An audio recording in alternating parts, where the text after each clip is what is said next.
ऊपर वाला वही करता है जो आपके लिए अच्छा होता है। ईश्वर के फैसले पर कभी नाराज मत होना, क्योंकि ऊपर वाला वो नहीं करता जो आपको अच्छा लगता है, बल्कि वो करता है जो आपके लिए अच्छा होता है। नमस्ते दोस्तों, आपके लिए लेकर आए एक छोटी सी कहानी एक सेल्स मैनेजर की, जो पिछले 2-2.5 साल से एक ही कंपनी में काम कर रहा था। वो हर चीज के लिए ऊपर वाले का धन्यवाद करता था। उसको लगता था कि उसकी जो जॉब लगी है ऊपर वाले की कृपा से लगी है। हर पल के लिए, हर क्षण के लिए, हर पल के लिए ऊपर वाले का शुक्रिया करता रहता। घर से निकलता था, ऊपर वाले को प्रणाम करके वापस घर पहुंचता था, फिर से प्रणाम करता था। हर चीज के लिए ऊपर वाले की कृपा मानता था। इतना ईश्वर में यकीन रखता था, लेकिन कभी कभी उसके साथ में बुरा हो जाता था। उसे लगता था कि पता नहीं ऊपर वाला क्या चाहता है। 2-2.5 साल से एक ही कंपनी में काम कर रहा था। तनख्वाह बढ़ी नहीं थी, सैलरी नहीं बढ़ रही थी।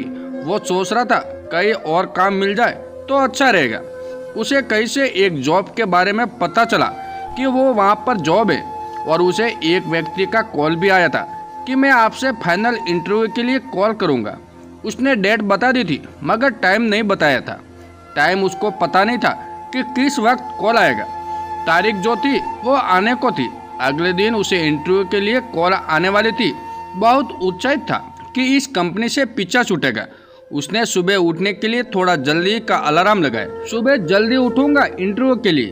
उसने दिमाग में रख लिया क्या क्या सवाल पूछ सकते हैं, क्या जवाब देना है, सब कुछ।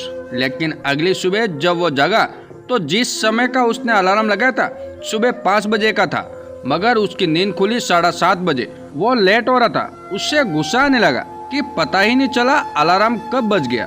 भागते दौड़ते उसने फटाफट से तैयारियां की। नीचे पहुंचा, बिल्डिंग के बाइक स्टार्ट करने लगा, लेकिन बाइक स्टार्ट नहीं हो रही थी। बाइक खराब हो चुकी थी। गुस्से में बाइक को ही खड़ी करके स्टैंड पर निकल गया। बाहर सड़क पर ऑटो ढूंढने लगा। बड़ी मुश्किल से एक ऑटो मिला। ऑफिस पहुंचा तो लेट हो चुका था। बहुत गुस्से में था। जैसे जैसे काम कर रहा था एक्साइटेड था कि बस वो कॉल आ जाए तो मेरा इस पुरानी कंपनी से पीछा छूट जाए, मैं कहीं और काम करूं। लंच होने को है, लेकिन कॉल नहीं आया। लंच टाइम में ऑफिस की कैंटीन में पहुंचा। सुबह जल्दी निकला था तो टिफिन भूल गया था। कैंटीन में पहुंचा तो वहां पर ताला लगा था। कैंटीन बंद पड़ी थी। इससे और गुस्सा आ रहा था कि क्या दिन जा रहा है, आज का बेकार दिन है। कहीं से इसने सैंडविच ऑर्डर किया। खराब सा गंदा सा सैंडविच आया। आधा सा खाया, फिर इसने फेंक दिया।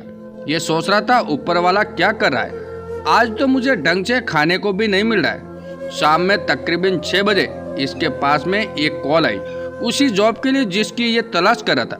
बहुत दिनों से एक्साइटेड जो था, उसे सवाल पूछने लगा। बात होने लगी। बीच में अचानक से फोन डिस्कनेक्ट हुआ।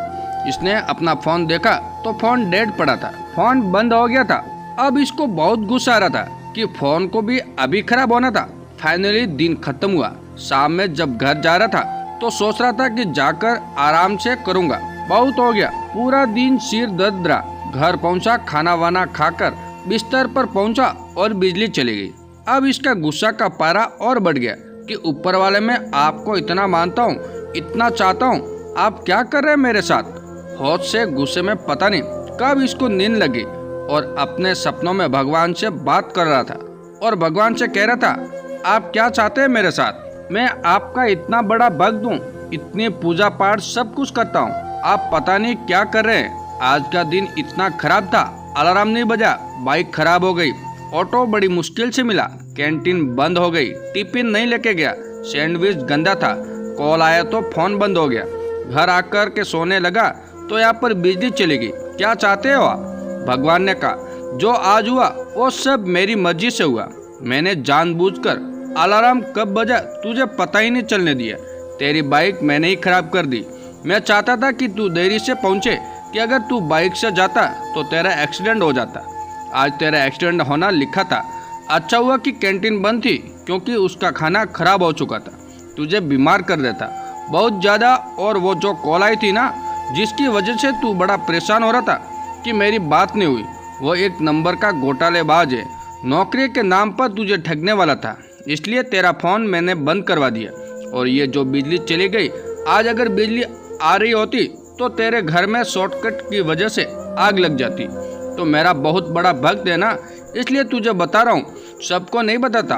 और हाँ, याद रखना, तू मुझे पर भरोसा करता है तो भरोसा करता रहे, जिंदगी में कभी भी तेरा बुरा नहीं होने दूंगा। अचानक से उसकी नींद खुली और ये ऊपर वाले को फिर से थैंक यू करने लगा। लाइफ में कई बार हमें लगता है कि हमारे साथ में बुरा हो गया, गलत हो गया, ऐसा नहीं होना चाहिए था। लेकिन अगर आप पलट के देखेंगे तो पिछले कुछ सालों में तो आपको लगेगा कि जो हुआ ठीक ही हुआ, आपके फायदे में हुआ। हर पल के लिए, हर क्षण के लिए ऊपर वाले का शुक्रिया अदा करते चलिए।